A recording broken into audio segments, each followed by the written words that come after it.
আজকে বাজার থেকে আসার সময় আমাকে বলেছিল চকলেট নিয়ে আসার কথা। আর ও ভেবেছিল হয়তো আমি 20 টাকা দিয়ে একটা ছোটো চকলেট নিয়ে আসবো, কিন্তু এত বড় যে চকলেট নিয়ে এসেছি সেটাও জানেই না।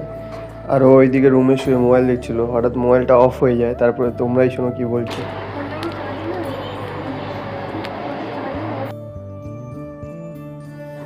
আর ওর মুখের হাসিটা দেখার পরে সারাদিনের যত ক্লান্তি সব এক নিমিষেই চলে গেল।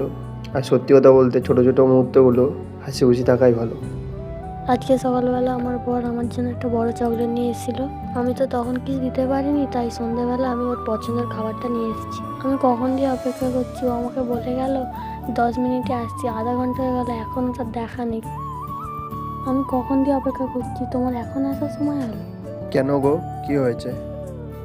তুমি চোখটা বন্ধ করো আর হাতটা সামনে দাও, তারপরই বলছি। থ্যাংক ইউ পুচকু। বন্ধুরা, আমরা খেতে থাকি। আজকের ভিডিওটা এই পর্যন্তই। তোমাদের সাথে দেখা হচ্ছে নেক্সট ভিডিওতে।